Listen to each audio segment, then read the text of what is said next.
Em nome do Pai, do Filho e do Espírito Santo. Amém. Ave Maria, cheia de graça, o Senhor é convosco. Bendita sois vós entre as mulheres, e bendito é o fruto do vosso ventre, Jesus. Santa Maria, Mãe de Deus, rogai por nós, pecadores, agora e na hora de nossa morte. Amém. Santo anjo do Senhor, meu zeloso e guardador, se a ti me confiou a piedade divina, sempre me rege, me guarde, me governe, me ilumine. Amém. Que o Divino Espírito Santo de amor nos ajude a entrarmos no mistério de Deus e a viver a teologia como um encontro profundo com o Deus que nos ama, Pai, Filho e Espírito Santo. Pois bem, meus queridos, hoje nós vamos estudar no livro da Yuta, na página 116 até a página 120, são 4 páginas, tão somente, e vamos estudar o terceiro tema, a sucessiva compreensão do depósito da fé. E terminando este ponto, eu quero fazer uma pequena revisãozinha antes de continuarmos, considerando que o quarto ponto seria o desafio da enculturação, mas esse tema será para a próxima aula, tá bom? Então vamos lá. Essa aula não é tão longa, porém penso que ela será muito enriquecedora para nós. São poucas as pessoas com quem temos confiança suficiente para lhe contar a nossa vida, não só os fatos externos, como também o que pensamos, queremos e sentimos, nossos desejos e angústias, alegrias e dores, medos e entusiasmos, quando nos sentimos ofendidos ou rejeitados, e quais são as nossas esperanças mais profundas. Deus, porém, com tanta confiança conosco, que nos deu a conhecer a sua intimidade. Entregou-se a nós completamente, manifestou-nos o seu mistério mais profundo, o seu amor sem limites. Uma coisa diferente é que nós não possamos compreendê-lo todo. Quer dizer, uma coisa é não poder compreender todo esse amor revelador de Deus. Com a nossa limitada capacidade, não podemos abarcar a realidade divina, mas podemos progredir na inteligência do inesgotável mistério de Cristo. Essa tarefa corresponde quer à Igreja, no seu conjunto, quer a outro nível, a cada cristão em particular. Nós podemos progredir estudando, né? Como no estudo, a compreensão do inesgotável mistério de amor de Deus. Isso diz que é uma tarefa para toda a Igreja. Diz assim: a revelação concluiu-se com a morte dos apóstolos. Lembrem-se, né, que depois da morte de João Batista ficou aí escrito, positivado, a revelação.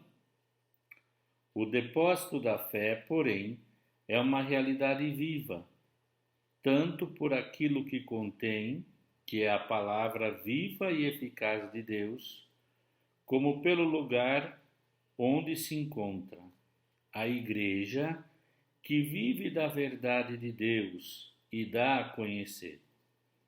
A salvação realiza-se mediante toda a vida da Igreja. A totalidade do povo de Deus recebeu o depósito da revelação. Cada geração incorpora-o de novo na sua vida e tem ordinariamente o seu modo específico de o aprofundar, guiado pela mentalidade e as interrogações de cada época. No entanto, o desenvolvimento da tradição não é um processo puramente racional.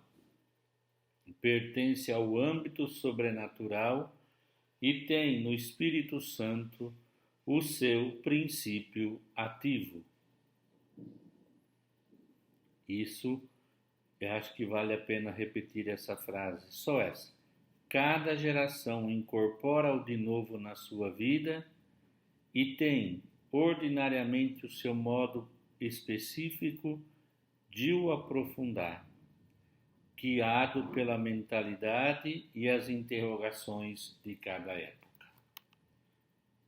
Não podemos pensar que a revelação é estática, mas ela cresce naquele que crê e que leva consigo as interrogações, as necessidades do seu tempo.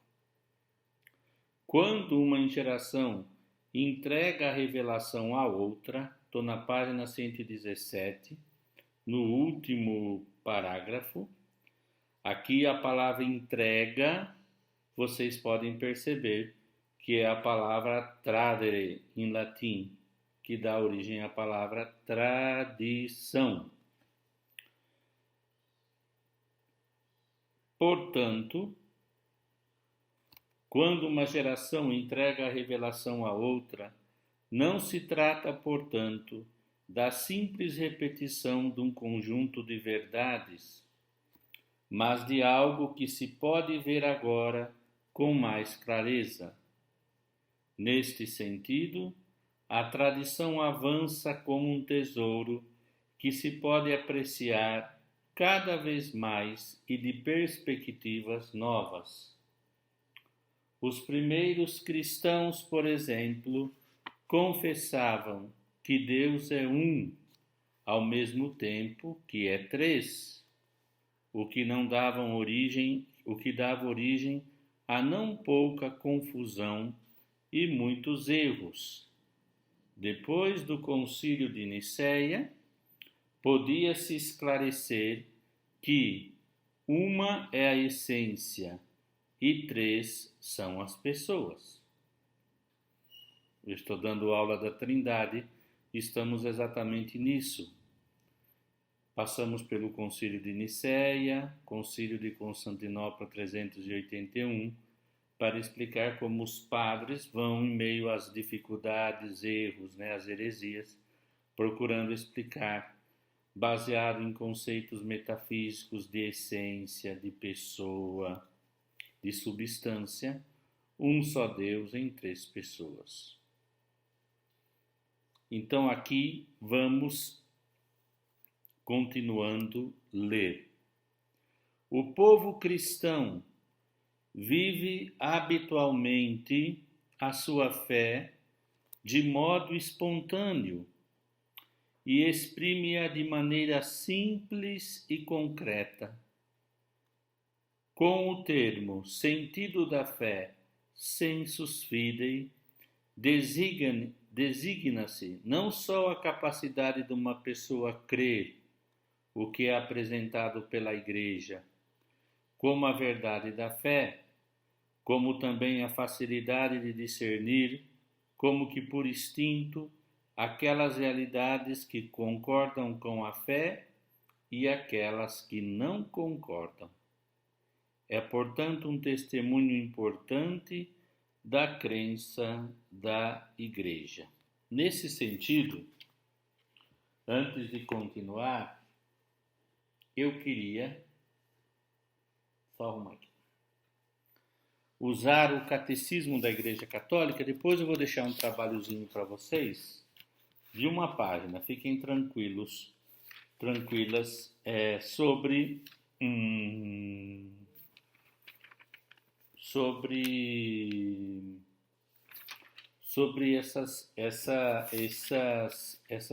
esses fatos que nós estamos estudando hoje, sobretudo da fé diz assim: o senso sobrenatural da fé, no número 91 do Catecismo, tá bom? Então aqui a Yuta falou, né, que o povo cristão vive a sua fé de modo espontâneo e exprime de maneira simples e concreta, sensu fidei, o senso da fé. E o Catecismo diz a mesma coisa com o termo, no número 91, 92 e 93. Todos os fiéis participam da compreensão e da transmissão da verdade revelada. Receberam a unção do Espírito Santo, que os instrui e os conduz à verdade na sua totalidade. O conjunto dos fiéis não pode enganar-se no ato de fé e manifesta esta sua peculiar propriedade mediante o senso sobrenatural da fé de todo o povo, quando, desde os bispos até ao último dos fiéis leigos, apresentam um consenso universal sobre questões de fé e de costumes. Por este senso da fé, excitado e sustentado pelo Espírito da Verdade, o povo de Deus, sob a direção do Sagrado Magistério, que nós vamos estudar agora, adere indefectivelmente à fé, uma vez para sempre transmitida aos santos, e com reto juízo penetra mais profundamente e mais plenamente aplica na vida. Olha que texto lindo, citando a Lumen Gentium 2, né? Eu acho que esse texto aqui, depois eu vou dar um trabalhozinho, vocês vão adorar de fazê-lo, o senso sobrenatural dos fiéis, né? Que nos permite, se estamos unidos a Cristo, com reta intenção de coração, ter aquela sensibilidade de saber o que é de fé verdadeiro, o que não é, o que pode parecer bonito, mas não exprime a realidade de Deus, nem naquilo que devo crer, nem como devo agir. Esse senso sobrenatural se perde quando a gente vive no pecado, que não ama, que não quer amar, que não quer crescer a fé, a esperança e o amor à caridade. E aí vai a segunda parte. A fé transmite-se em certo sentido através do conjunto da vida e da igreja. O sinal da cruz que uma mãe traça na testa de um filho, as orações fundamentais do cristão, principalmente o Pai Nosso, que se rezam em família, as preces e os cânticos de uma comunidade, as romarias e festas litúrgicas, a arquitetura, as artes, a música sacra e os tratados teológicos. É óbvio que não é qualquer manifestação concreta dessa vida, nem qualquer ensinamento que se possa encontrar à Igreja que pertence à tradição. Quer dizer que nem tudo o que diz e faz nas comunidades cristãs é de origem apostólica e, portanto, vinculador para a fé. Compete ao magistério realizar um discernimento autorizado. Então, aqui, outro texto que eu queria ler do Catecismo. Depois vocês vão poder estudar. Nós lemos o 91, 92, 93.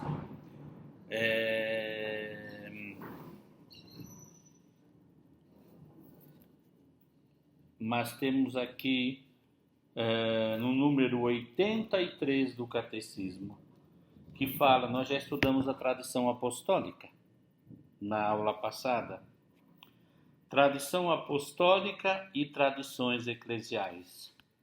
A tradição da qual aqui falamos é a que vem dos apóstolos e transmite o que estes receberam do ensinamento e do exemplo de Jesus e o que receberam através do Espírito Santo.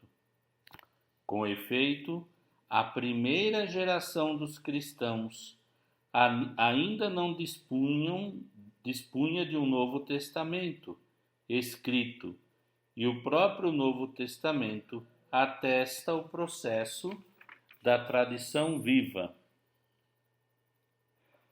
Dela é que precisamos distinguir as tradições teológicas, disciplinares, litúrgicas ou devocionais surgidas ao longo do tempo nas igrejas locais. Constitui elas formas particulares sobre as quais a grande tradição recebe expressões adaptadas aos diversos lugares e às diversas épocas. É à luz da grande tradição que estas podem ser mantidas, modificadas ou mesmo abandonadas, sob a guia do magistério da Igreja. Há coisas que a Igreja pode mudar, porque são normas disciplinares. Necessariamente não foram instituídas como valor divino absoluto. Por exemplo, sem querer ser polêmico, o celibato é o quê?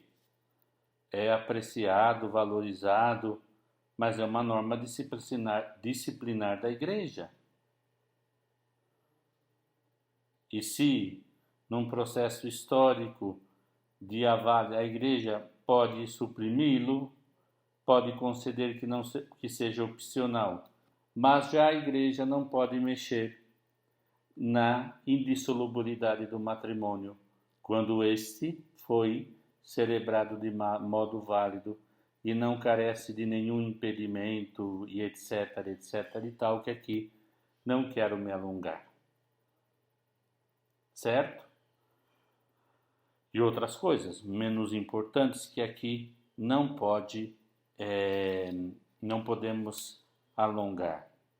Cristo Senhor, em que se consuma toda a revelação, no número 75, quando fala da tradição apostólica, que nós já vimos, mas vale a pena reler aqui.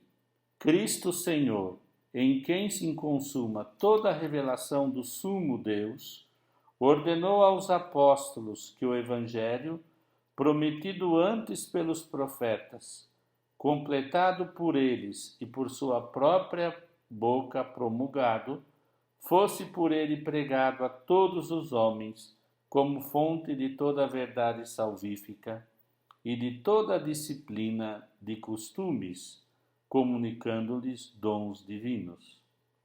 Confiou aos apóstolos o que lhe é próprio no que se refere à fé e a costumes. Aí, só para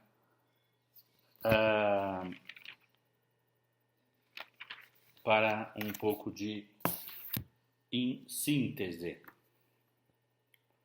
Aqui, antes de começar também a falar da função específica do magistério,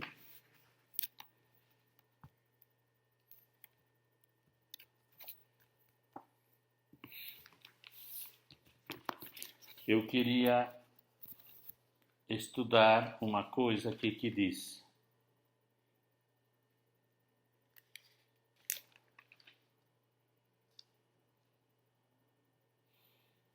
sobre revelação. Nós dissemos que a revelação termina não com a morte do último dos apóstolos, porque Deus disse tudo ao Verbo, e o Verbo, como Jesus Cristo, e comunicou aos apóstolos. No número 66 do Catecismo, tem uma frase basilar. Não haverá outra revelação. A economia cristã, portanto, como aliança nova e definitiva, jamais passará, e já não há que esperar nenhuma outra revelação pública antes da gloriosa manifestação de nosso Senhor Jesus Cristo. Todavia, embora a revelação esteja terminada, não está explicitada por completo. Caberá à fé cristã captar gradualmente todo o seu alcance ao longo dos séculos.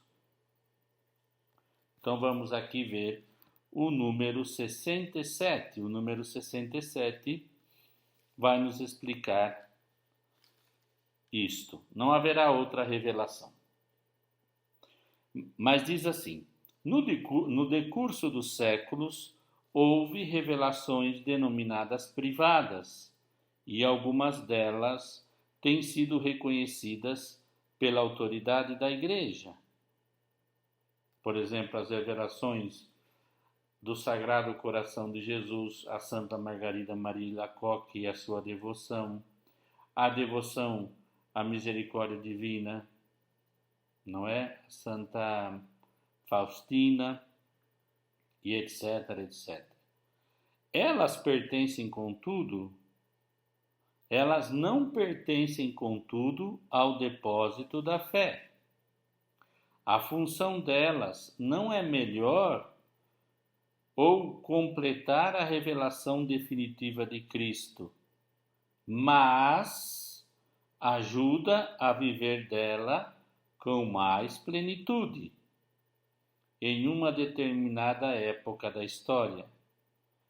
Guiado pelo magistério da Igreja, o senso dos fiéis, que já acabamos de ler, sabe discernir e acolher o que nessas revelações constitui um apelo autêntico de Cristo ou dos seus santos à Igreja. A fé cristã não pode aceitar revelações que pretendem ultrapassar ou corrigir a revelação da qual Cristo é a perfeição. Este é o caso de certas religiões não cristãs e também de certas seitas recentes que se fundamentam em tais revelações. Aí se explica muito bem a diferença, não é mesmo? Agora, voltando ao nosso livro, vamos ver o papel do magistério da Igreja.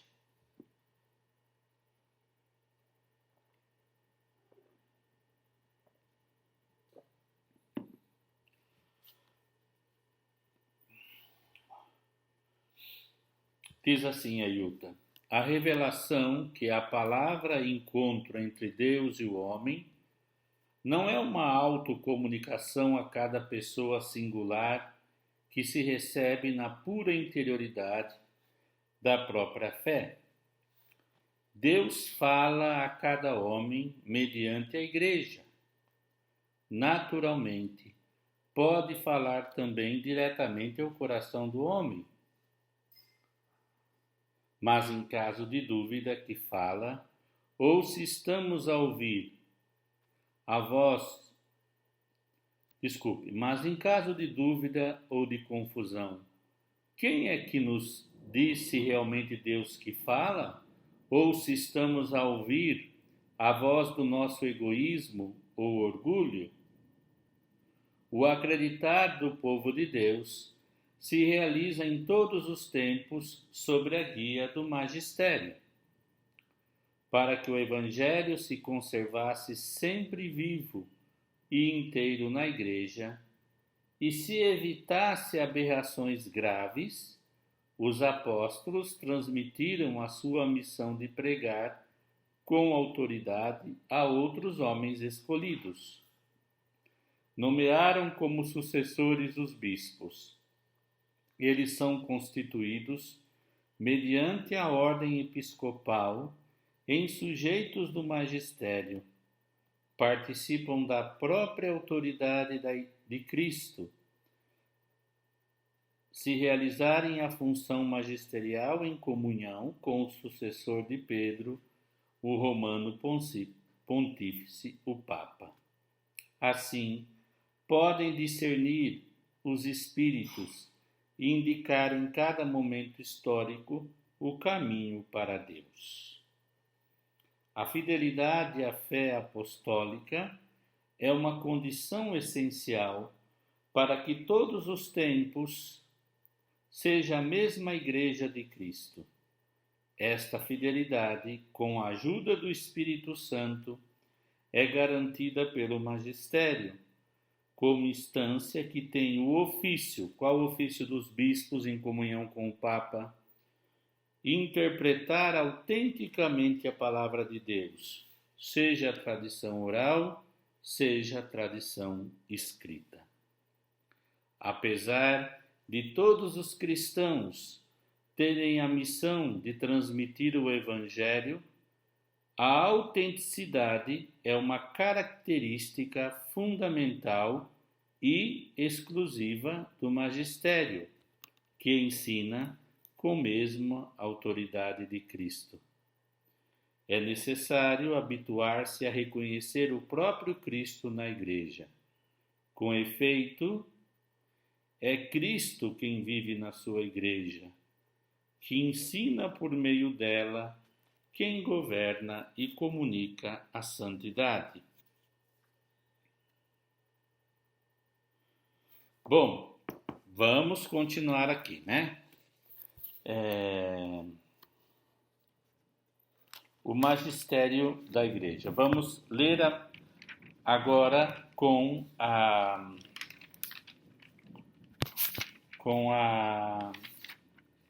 o catecismo, né? Nós vimos o que é a tradição apostólica. Então, vimos que a pregação apostólica, a transmissão do Evangelho, segundo a ordem do Senhor, se fez de duas maneiras. Oralmente, está no número 76 do catecismo. Oralmente, pelos apóstolos, que na pregação oral, por exemplo, e instituições, transmitiram aquelas coisas que ou receberam das palavras, da convivência e das obras de Cristo, ou aprenderam das sugestões do Espírito Santo, por escrito, como também por aqueles apóstolos e varões que, sob a inspiração do mesmo Espírito, puseram por escrito a mensagem da salvação.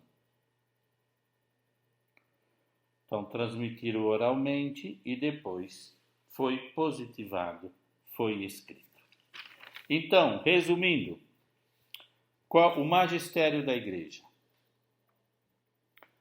O patrimônio, no número 84 do Catecismo, diz: o patrimônio sagrado da fé, contido na Sagrada Escritura e na tradição, foi confiado aos apóstolos. Acabamos de ler aqui no livro da Yuta. E o que é o magistério da Igreja? Explica aqui no número 85 do Catecismo. O ofício de interpretar autenticamente a palavra de Deus, escrita ou transmitida, foi confiado unicamente ao magistério vivo da Igreja, cuja autoridade se exerce em nome de Jesus Cristo, isto é, aos bispos, em comunhão com o sucessor de Pedro, o bispo de Roma. Bom, isso já estava claro.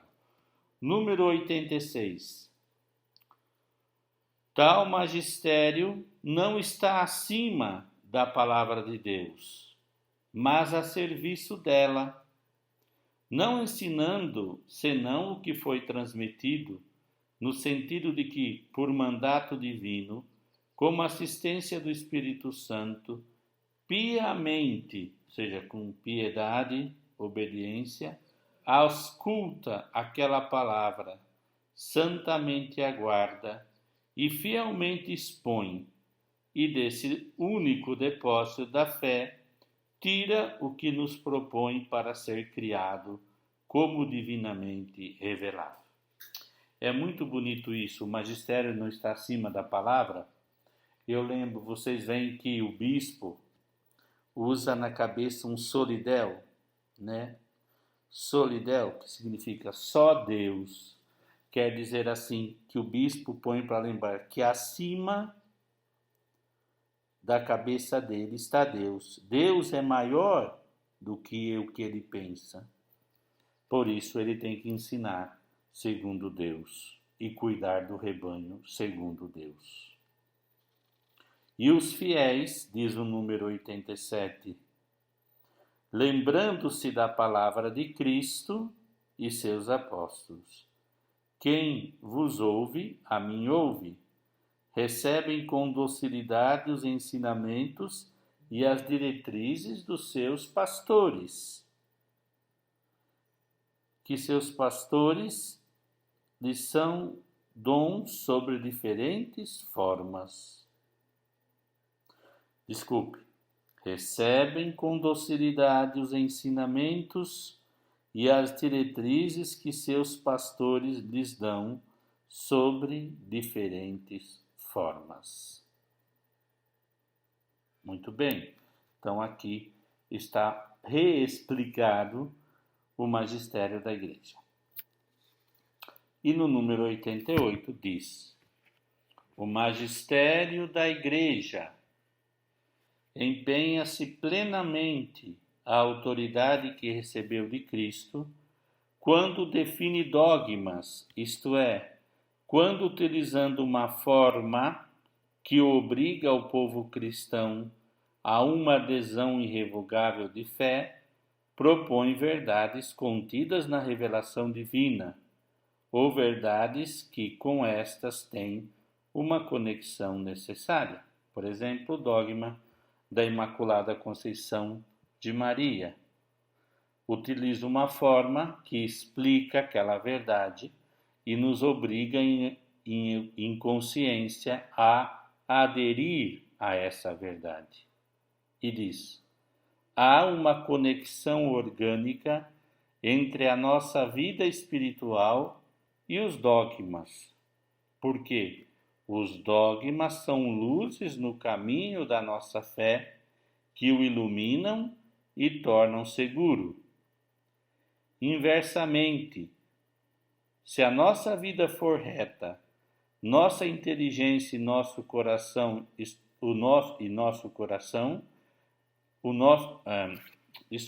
estou confundindo aqui, gente, me perdoa hoje. Os dogmas, essas fórmulas que definem uma afirmação de fé, são luzes no caminho da nossa fé, que o iluminam e tornam seguro. Inversamente, se a nossa vida for reta, nossa inteligência e nosso coração estarão abertos para acolher a luz dos dogmas da fé. Os laços mútuos entre e a coerência dos dogmas podem ser encontrados no conjunto da revelação do mistério de Cristo.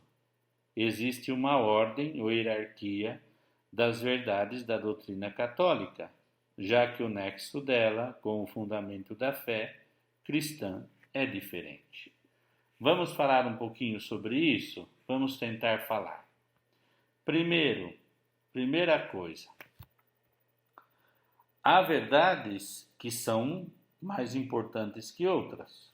Por exemplo, hierarquia das verdades. Se eu, por exemplo, eu não posso colocar as verdades de fé sobre a Igreja, sobre Maria, sobre os sacramentos, em cima do dogma da Santíssima Trindade e dos dogmas das verdades sobre a Cristologia, porque a Cristologia e também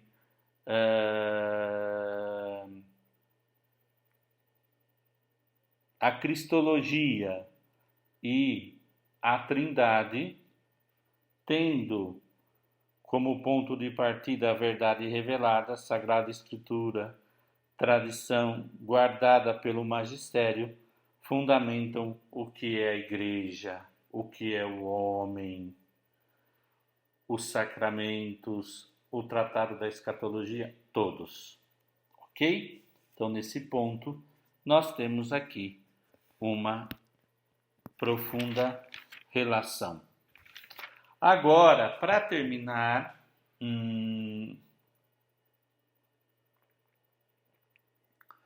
vamos ler no Catecismo do número 94 ao 95. O crescimento na compreensão da fé.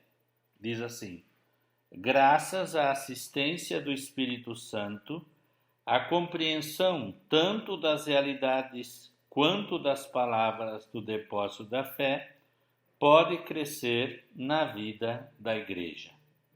Pode crescer.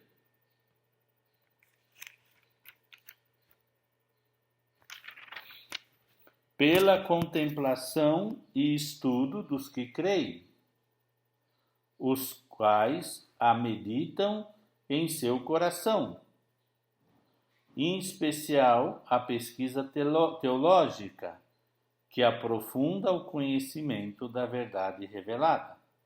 Então, contemplação e estudo. Depois, pela íntima compreensão que os fiéis desfrutam das coisas espirituais.